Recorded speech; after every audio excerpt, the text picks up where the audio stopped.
Subscribe our channel, press the bell icon and watch our latest videos.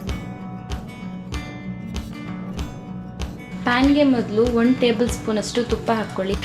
1/4 kg ಅಷ್ಟು ಕೋವಾ ತೊಗೊಂಡಿದ್ದೀನಿ. ಕೋವಾನ low ಫ್ಲೇಮಲ್ಲೇ melt ಮಾಡ್ಕೋಬೇಕು. ಈ ಥರ ಕೋವಾ ಸಾಫ್ಟ್ ಆದಮೇಲೆ 4 ರಿಂದ 5 ನಿಮಿಷ ಇದನ್ನು ಕೈ ಬಿಡದೇನೆ ತಿರುಗಿಸ್ಕೋಬೇಕು. ಕೋವಾ ಮತ್ತೆ ಸ್ವಲ್ಪ ಗಟ್ಟಿಯಾಗತ್ತೆ ಮತ್ತು ಚೂರು ಲೈಟ್ ಬ್ರೌನ್ ಆಗುತ್ತೆ. ಆವಾಗ ಗ್ಯಾಸ್ ಸ್ಟವ್ನ ಆಫ್ ಮಾಡ್ಕೊಂಡ್ಬಿಡಿ.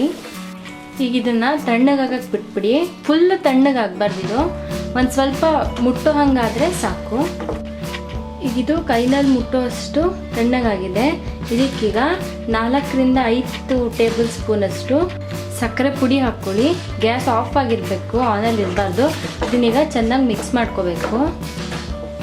ಈ ಥರ ಸಕ್ಕರೆ ಎಲ್ಲ ಮಿಕ್ಸ್ ಮಾಡಿದ್ಮೇಲೆ ಪೂರ ತಣ್ಣಗಾಗಕ್ಕೆ ಬಿಡಬೇಕು. ತಣ್ಣಗಾದ್ಮೇಲೆ ಈ ಥರ ಗಟ್ಟಿಯಾಗಿರುತ್ತೆ. ಯಾವ ಸೈಜಿಗೆ ಬೇಕೋ ಆ ಸೈಜಿಗೆ ನೀವು ಉಂಡೆ ತೊಗೊಂಡ್ಬಿಟ್ಟು ಈ ಥರ ಪೇಡ ಶೇಪ್ನ ಮಾಡ್ಕೋಬೇಕು.